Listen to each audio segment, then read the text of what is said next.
สบายดีพ่อแม่พี่น้องวันนี้ก็มาสิบต่ออันเก่าเมื่อวานเนาะตีเข้านะวันนี้กองที่สามจะมาตีกองที่สามวันนี้มีแม่มีอ้ายมีไอ้พายมานะวันนี้นะ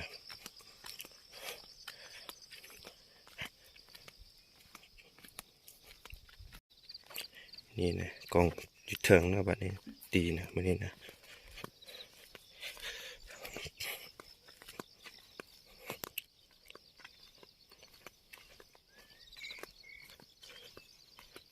โอ้ยามเศร้ามีเต็มหม้อตอนเช้านี่นะ8 โมงเช้าเนาะเต็มหม้อยังไม่เห็นแดดเลยเนี่ยจากนั้นตีตัวนี้แล้วเราก็มาตีตัวนี้ตีตัวนี้ก่อนแล้วก็มาตีตัวนี้น่าจะได้อยู่2 กองวันนี้นะเพราะว่ามีสมาชิกเพิ่มมาอีกคนหนึ่งเมื่อวานนี่กองทัพอีนั้นได้5 เปากับครึ่งหนึ่งเกือบเต็มเนาะอันนั้นนะ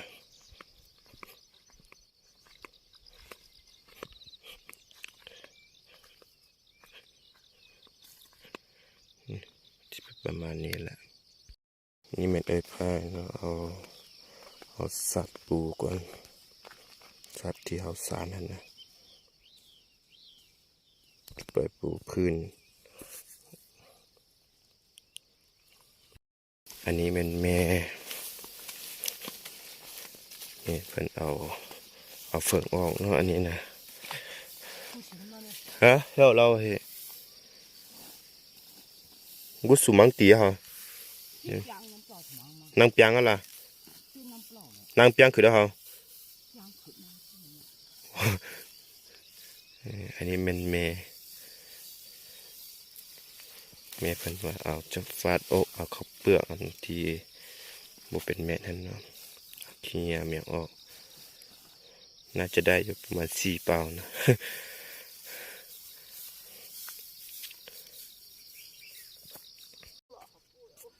ว่าหางบูละเหรอจะเปียกบูนเขาบอกบูมจะปูฮะ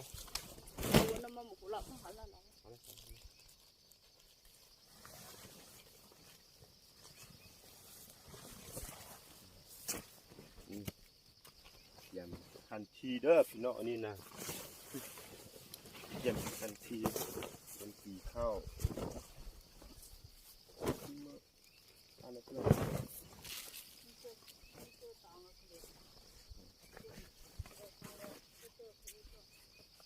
บ้านในเพียงกี่เลยมั้ง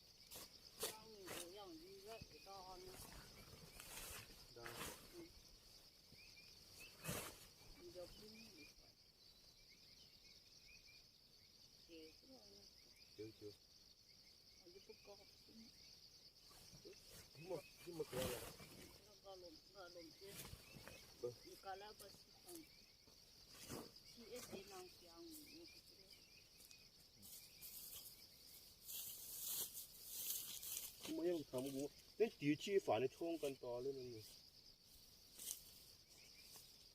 ตัวนี้มาบ้านในเพียงตัวบ้านช่วงเรียนละอ๋อ羊皮标那里呢，走啊！这样就一个头。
这个啊，哎呀，这个干嘛？这说了都哭了，这个，这说多了，这个嘛，这说多了。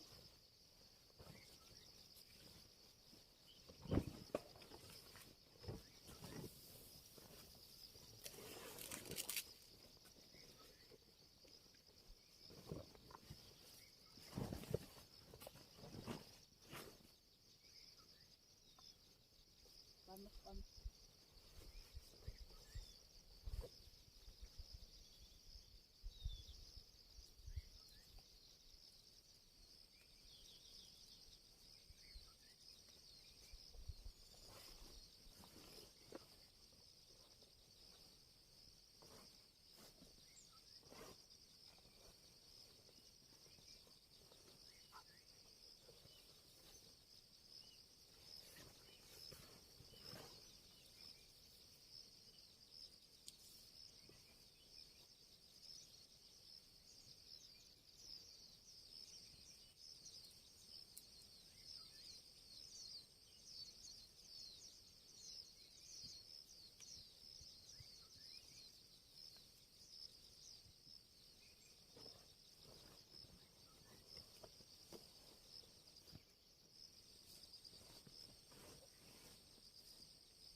我老了。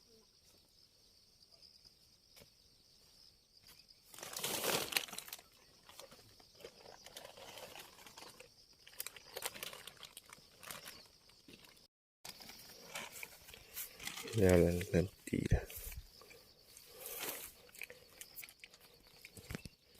นี่แค่ละนี่แค่ละจีโร่วะ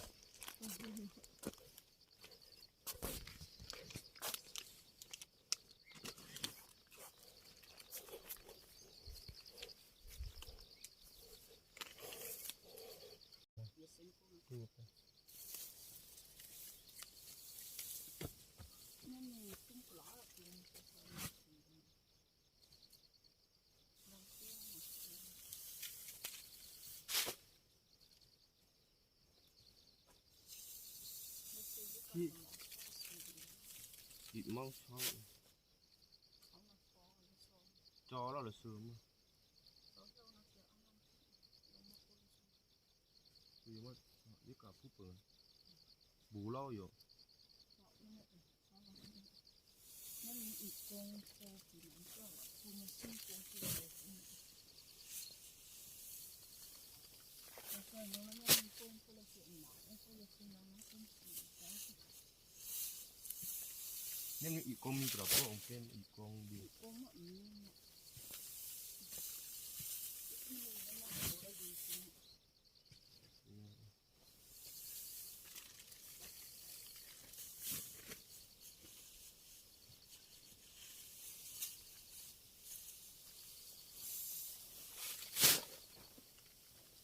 ยังมีเพื่อนในเพื่อนจะช่วยแล้วเยอะให้แฉเอาจีเจ้นานครั้งเลย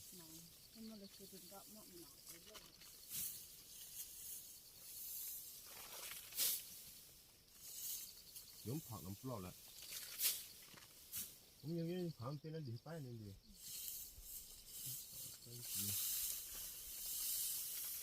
ผมมาใส่น้ำมาดีเลยกระจุย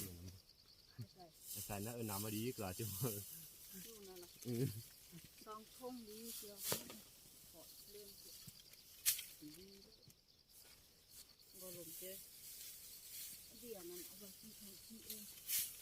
อะไรอย่างนั้นลงแล้วที่เนี่ยล้างสีติดลงมาหน่อยผมเข้าไปโอยก็ที่นมอน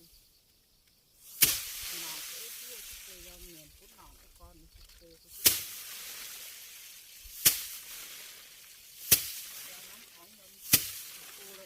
ดีแล้วตรงนี้อยู่ของเป็นตัวดีจริงวันดีอย่างนั้น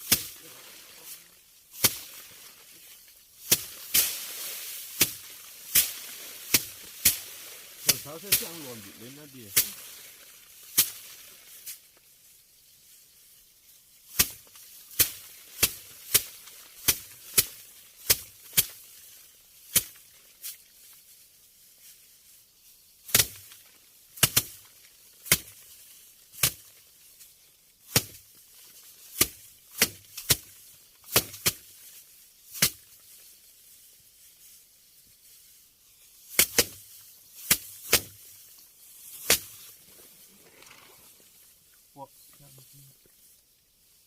แล้วจุ่ม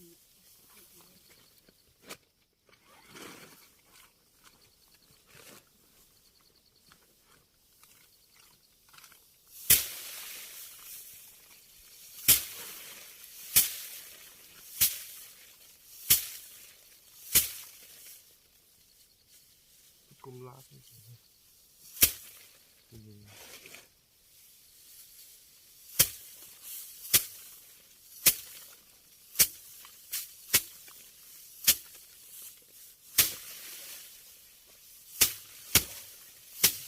เขามันขี้ขี้หรอ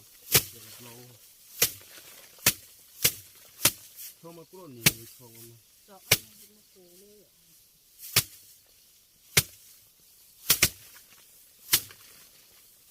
สียาวด้านนี่สีขี้บ้านเปียงสีช่องเส้นบ้านเปียงเสือเต้า ยังคือมาก้อมยังหวังยังงั้นยังคือดอก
เนี่ยหายตัวเรา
นี่แม่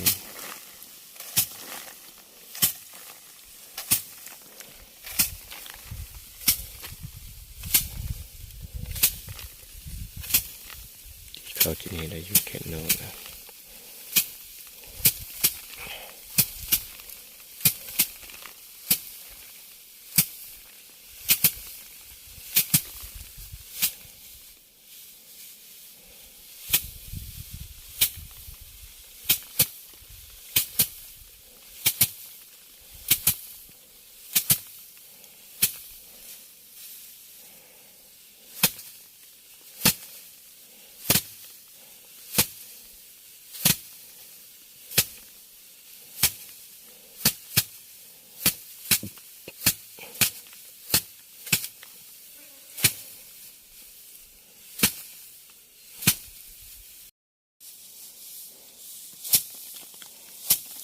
ดีแล้วนี่นะหมดแล้วกองนี้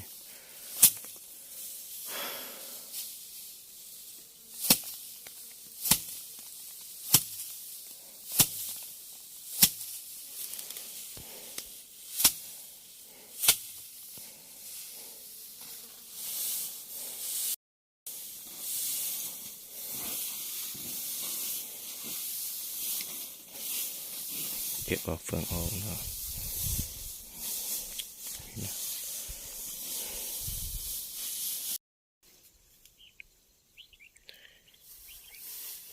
กองนี้แล้วนี่นะเนี่ยเราเสร็จเรือออก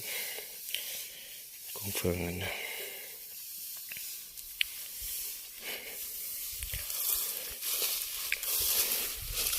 เดี๋ยวสิพาไปเบิกเมื่อวานเขาตีอันนะต้นแรงกองที่2อันใดเท่าไหร่สิพาไปเบิกกองที่2เมื่อวานอยู่เพียนได้5 เป่าครึ่งเกือบเต็มเนาะอันนี้ก็ได้5 เป่ากับนิดนึงเมื่อวานนี้5 เป่ากับสันพีเกือบเต็มเนาะเมื่อวานนี้นะวันนี้ได้5 เป่าอันต้นแรงอันเนี้ยที่เขาตีไว้เมื่อวานนั่นนะแล้วก็เมื่อกี้มาฟัดอันเส้นเรือนี่ออกอันเปลือกนะในกระเจ้ากดตีคนอื่น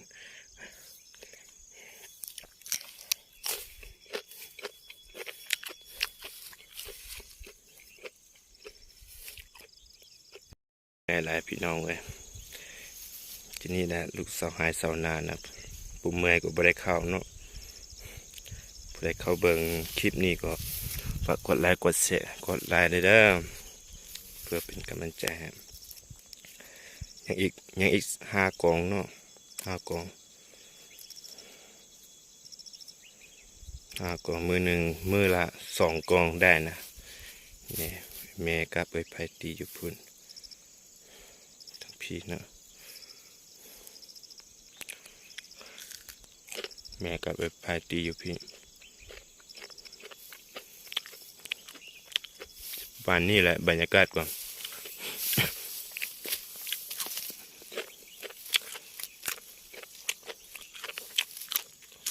อยากอยู่ของพุ่นมีเทิงจะเนี่ยอีกห้ากล่องนี่แหละไม่ได้2 กล่องบางทีนะเราให้ตีไปนะ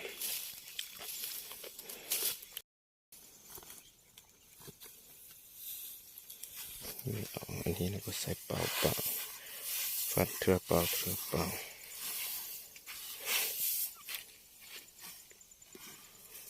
ย้ายไปบนไม้อันนี้เห็ดบนไม้จะไปตีบนไม้เอง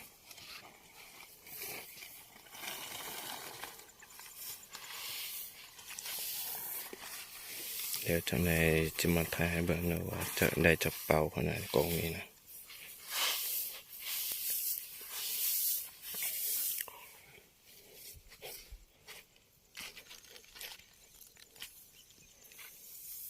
วันนี้จะไปตีกองนั้น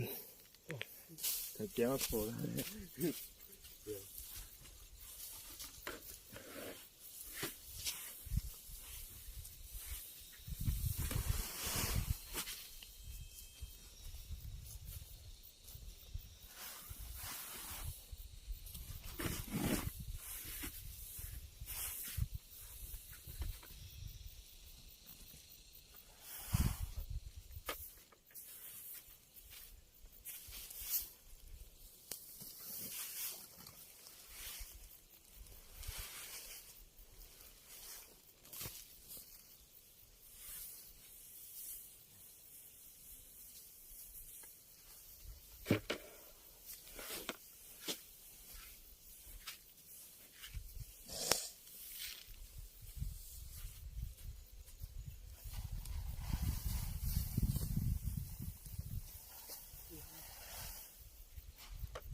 เตียงกัน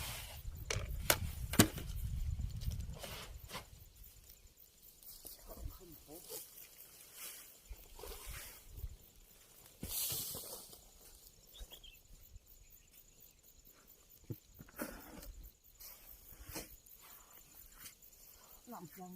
นอนชิบอกเขาว่าอะไรโกเลย ดูโก้ผมพร้อมจ่อ เมื่อวันปะเป็นเป็น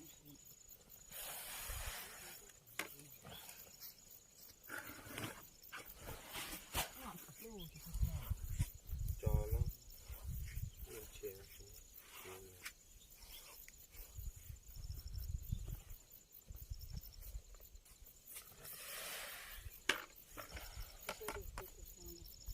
ให้สะโอเลย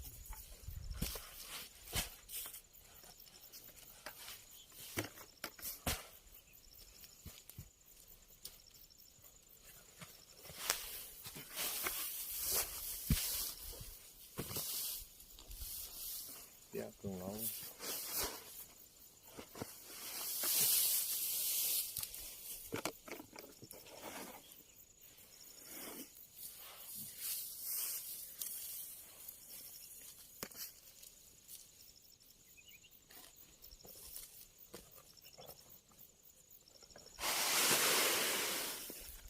ปอมองตัวเตียงยังคำว่าอย่าออกเลย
โยเรื่อง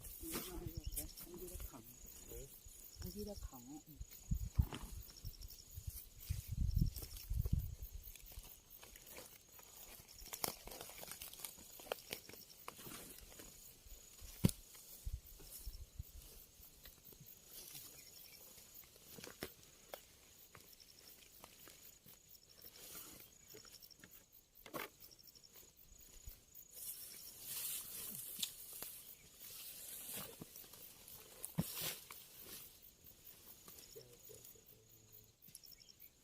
เปลี่ยนชุดแล้วครับ โอ้ยตัวที่ได้ก็ แล้วตัวตัวที่เรา ใช้ตัว ตัวตัว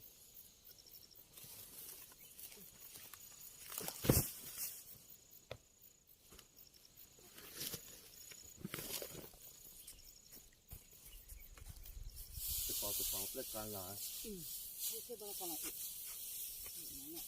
นี่เดี๋ยวเอาท็อปติดก่อน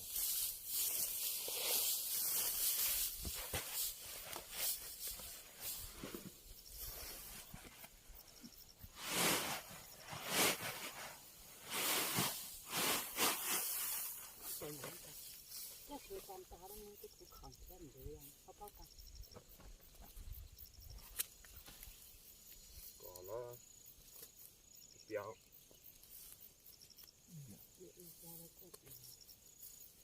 แค่เกิดนั่นคน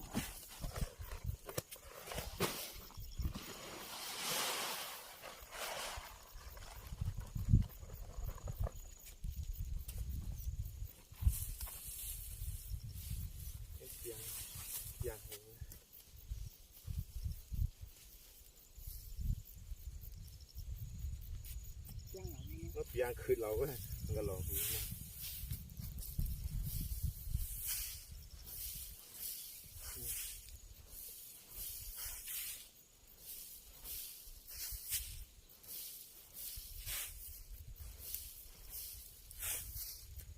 ทุกอย่าง มีชื่อเรา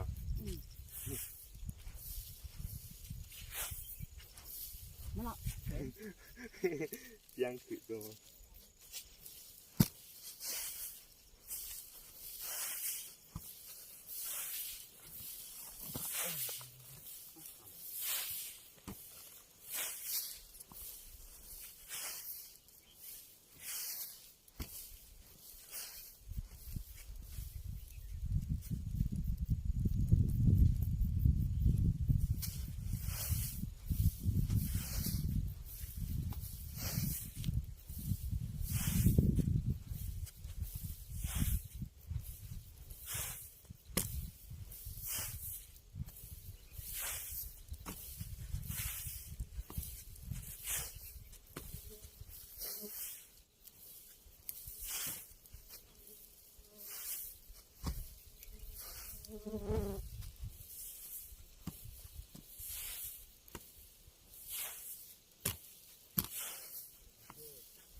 เอาไอ้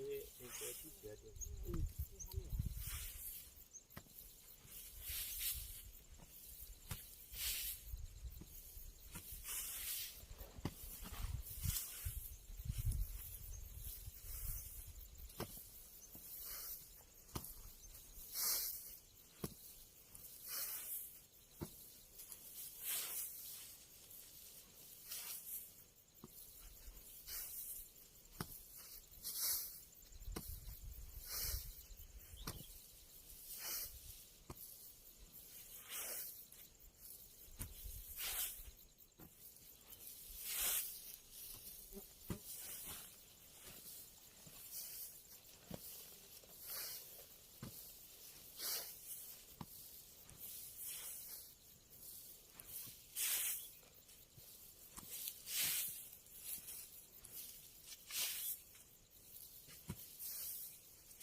เ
mà nguyên cái đó mình phải tạo อ๋อเมนเนาะยาที่หรอ dầu mà vừa bay du mà đi vào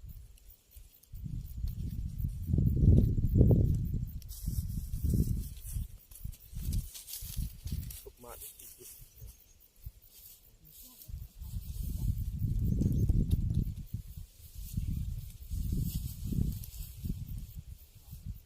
gặp hầu mà จับดูทุกคนสิ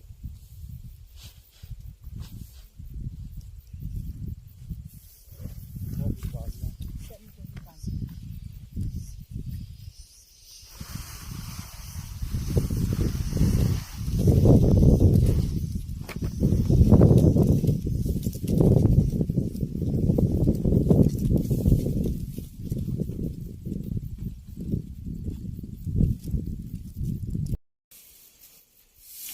ใกล้เสียแล้วอันนี้นะ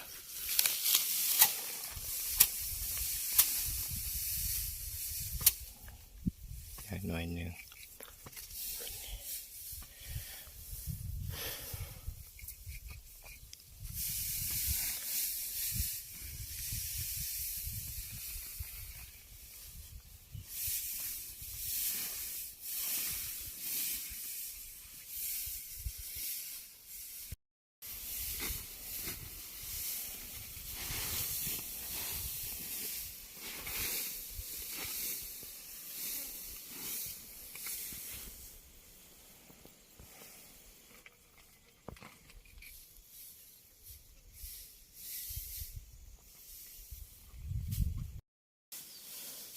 แล้วนี่นะดีแล้ว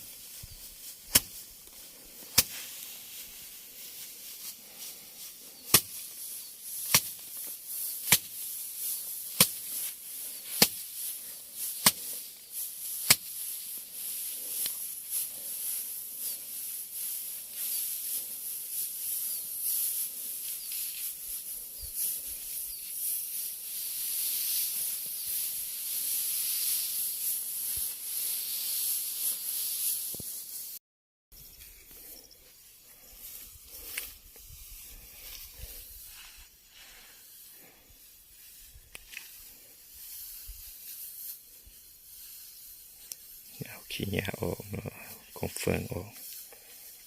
เสร็จเฟืองแล้วนะ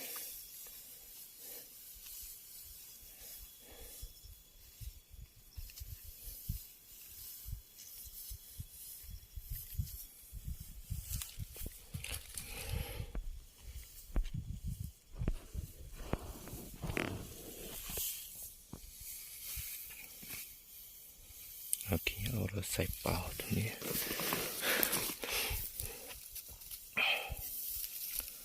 cái này là cho nhân này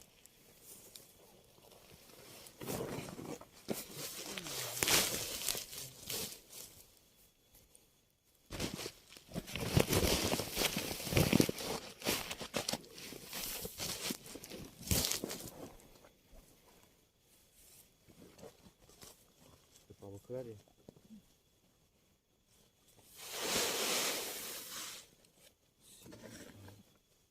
สีไก่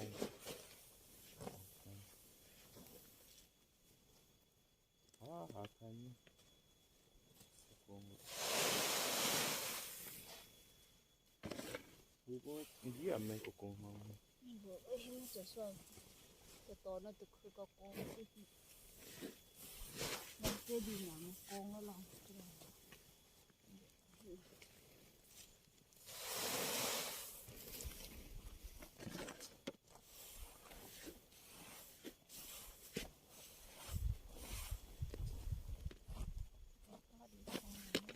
ดีอะที่ขับแบบที่ฝนปอปนจะพูดเลยปอนลองขับให้ขับมาที่การขาเพื่อที่มันคงจะได้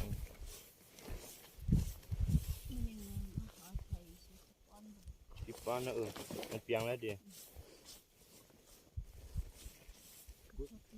tim hạt thay thực hướng tim mưa hạt thay thực hướng để bay mà không thì không cho là cho là cho có cửa đi họ cửa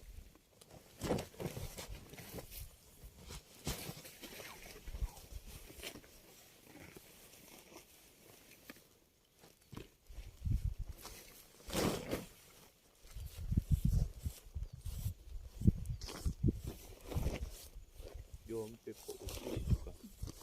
chỗ cái lỗ là cái chợ chừng không nhìn thấy mà nên chỗ chữ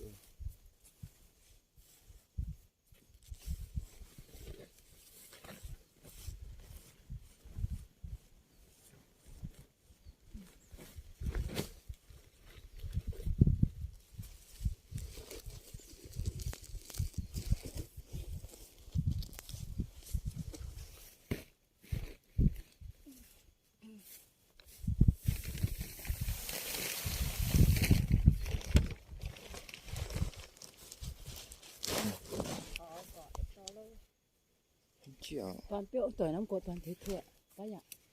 thế từng mà ông piang ấy thôiเอาเมียนแล้วบัดนี้เมียนแล้วมื้อนมาฟัดมันโตเปลือกออกเนาะ thế thêm mau lắm con cái thứ มาเลยล่ะเอาแล้วอันนี้นะโปะไว้กันฝนอันนี้นะเอาเฟืองโปะไว้เนาะกันฝนยันฝนตกนะได้5 เป่ากับครึ่งหนึ่งมื้ออื่นก็จะได้อยู่5 เป่าเต็มครึ่งหนึ่งก็พอดีเฟือกหมดเลย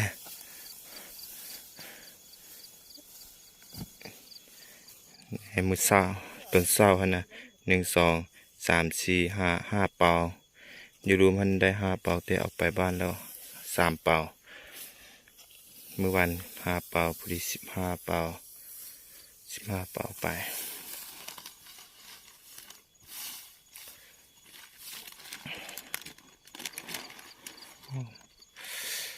มันคายหมด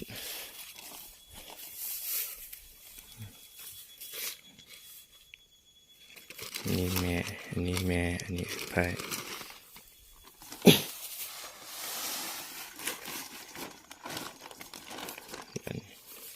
เราก็จะได้เบรกไปคนละเป่าอันนี้นะบุมืดก็มืออื่นเบรกไปเท่าน้อยคนไป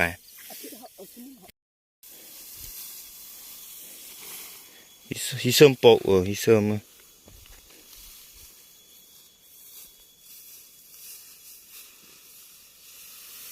าแล้ว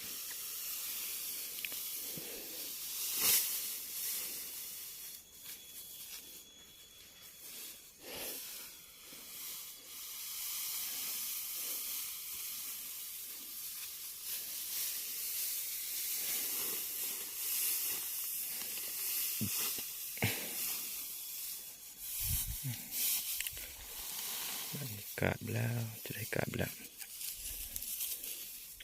อย่างอีก4 กอง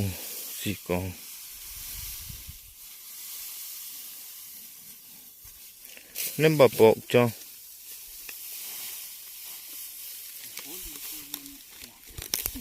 บ่ลีแล้ว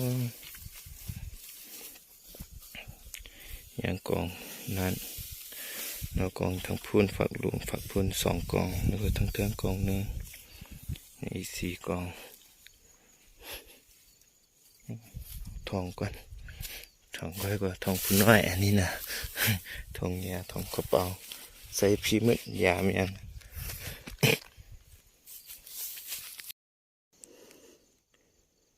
เบกเข้าไปแล้วที่นี่เราอยู่สนบทนะอยู่เขตนอกก็จะเบกที่นี่แหละ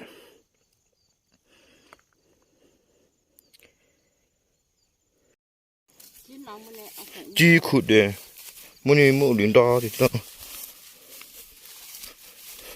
เขาจะได้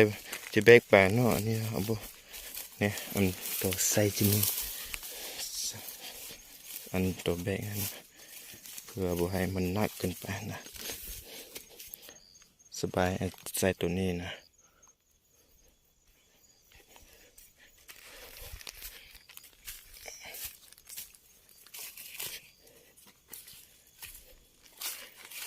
อ๋อ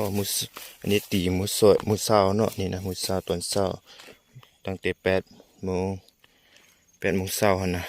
ตีนะได้3 เปา5 เปาตัวได้5 เปาได้5 เปาอย่างอีกประมาณ2 มื้อก็แล้วมื้อหนึงได้2 กองก็2 กองได้2 กองก็ได้แล้วมื้อหนึง2 กองก็น่าจะได้อยู่แล้วก็มื้อถัดไปแม่นเราจะได้ขนไปบ้านเนาะบ้านก็มอไก่อันพันธุ์ตัวนี้ไป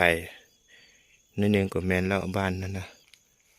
แต่ว่ายังหายหนึงเนาะยังหายหนึงอันก็มี6 กองกองข้าวอันนะ6 กองแต่ว่าอันนั้นมันไก่เติบได้อันนั้นอันนี้8 กองส่วนคลิปนี้ก็จบเพียงเท่านี้ก่อนเนาะเพราะว่าเราจะได้เมื่อบ้านแล้วก็เอาไปเฮ็ดเวียกอยู่บ้านอีกหั่นนะเพราะว่าอยู่บ้านก็บ่มีผู้อยู่หั่นน่ะหลานน้อยก็เฮ็ดเวียกบ่เป็นเทื่อเอาสบายดีกลับลาก่อนเด้อพี่น้องทุกคน